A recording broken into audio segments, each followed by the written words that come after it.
Hello friends. या business studies में आप लोग किस तरीके से अपना पेपर अटेम्प्ट कर रहे हो वो बहुत ज़्यादा इंपॉर्टेंट रहता है, क्योंकि भाई बिजनेस स्टडीज में आपके 80 मार्क्स सीधा सीधा आपके बोर्ड के रहते हैं, 20 आपके प्रोजेक्ट के होते हैं। तो भाई 80 मार्क्स की अगर मैं बात करूँ तो 80 मार्क्स आपकी सिर्फ एक आंसर शीट के हैं। आपने पूरे साल क्या पढ़ा है क्या नहीं पढ़ा वो इवेल्युएट नहीं हो रहा वहाँ पे, सिर्फ और सिर्फ आपकी एक आंसर शीट इवेल्युएट होती है।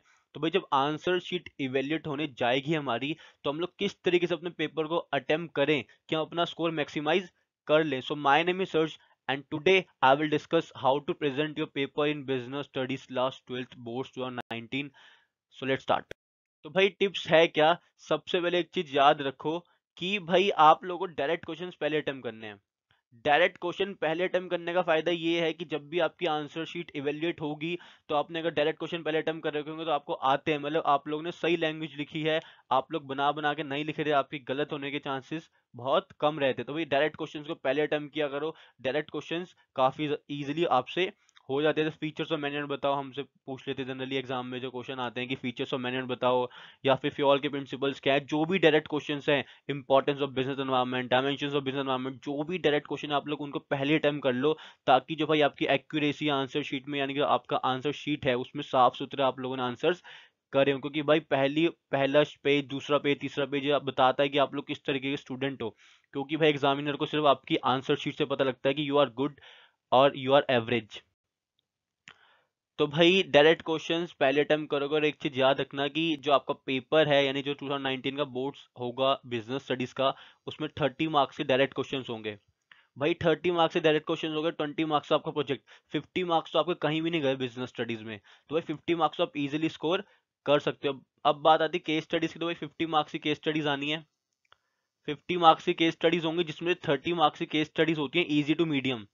भाई 30 मार्क्स की केस स्टडीज हो गई इजी टू मीडियम, जो अगर आपने अच्छे से कंसेप्ट को क्लियर करा तो आप लोग इजीली अटेम्प्ट कर सकते हो। भाई 80 मार्क्स यानी कि 30 आपके ये इजी वाली केस स्टडीज के, और 30 आपके डायरेक्ट क्वेश्चंस के, और 20 आपके प्रोजेक्ट के। भाई 80 मार्क्स तो आपके कहीं भी नहीं गए।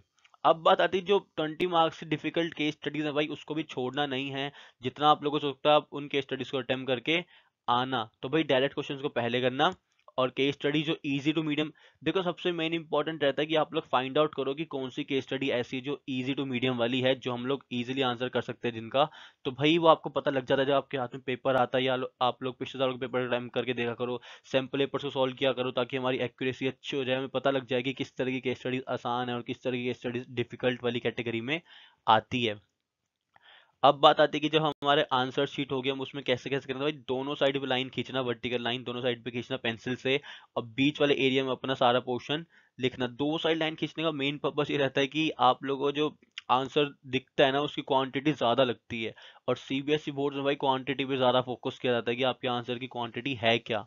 तो दोनों साइड्स पे लाइन खींचना ताकि आपकी क्वांटिटी ज्यादा लगे, और ज्यादा इलेबोरेट करना अपने कंसेप्ट को जितना आप लोग कर सकते हो। डायरेक्ट क्वेश्चन में तो इलेबोरेशन ज्यादा आपको करना भी चाहिए। तो भाई दोनों साइड्स लाइन अगर खींचोगे तो आपकी क्वांटिटी ज्यादा लगेगी, कंटेंट ज्यादा लगेगा आपका। सो इट्स बेटर कि दोनों साइड पेंसिल से लाइन खींचो। बायफिकेशन करा करो। लाइंस टेबल्स, लाइंस टेबल्स से भाई आपका पेपर जो है वो अच्छा लगता है कि आपने आंसर्स को लाइंस के थ्रू, टेबल्स के थ्रू डिफरेंशिएट किया है। लाइंस और बायफिकेशन करके बताया है कि किस तरीके से आप एक्सप्लेन कर रहे हो उसको, या थोड़े बहुत डायग्राम्स बना दिए, छोटे मोटे फिगर बना दिए भाई, जिससे फायदा रहता है कि आप लोगों ने अगर डायग्राम बनाया और उसके बाद आप लोग आंसर अटेम्प्ट कर रहे हो डायरेक्ट क्वेश्चंस को, तो क्वांटिटी तब भी ज्यादा लगती है कि हाँ पहले बायफिकेशन किया बच्चे को, मतलब सारे कंसेप्ट पता थे, उसके बाद उसने एक्सप्लेन किया है। सो इट्स बेटर कि आप लोग बायफिकेशन, लाइंस, टेबल्स को बनाया करो अपने आंसर्स में। और ब्लैक ब्लू कॉम्बिनेशन, ये तो जनरल सी बात है भाई, ब्लैक और ब्लू पेन के अलावा कोई और पेन यूज मत करना।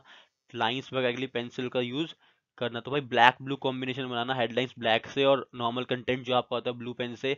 और कोई कलर का पेन यूज मत करना, ग्रीन, रेड, येलो, कोई भी कलर का पेन मत यूज करना। सिर्फ ब्लैक और ब्लू कॉम्बिनेशन का ही कॉम्बिनेशन से अपना पेपर का अटेम्प्ट करना। तो भाई आई होप आप लोगों को समझ आ गया कि आप लोगों को किस तरीके से अपना बिजनेस स्टडीज का पेपर अटेम्प्ट करना है। अगर फिर भी कोई दिक्कत आती है तो मुझे कमेंट बॉक्स में बताओ कि हमें इस पर्टिकुलर टॉपिक में दिक्कत आ रही, तो मैं आप लोगों के लिए वीडियो बनाऊंगा। तब तक के लिए भाई all the best. Channel subscribe करना मत भूलिएगा। Thank you.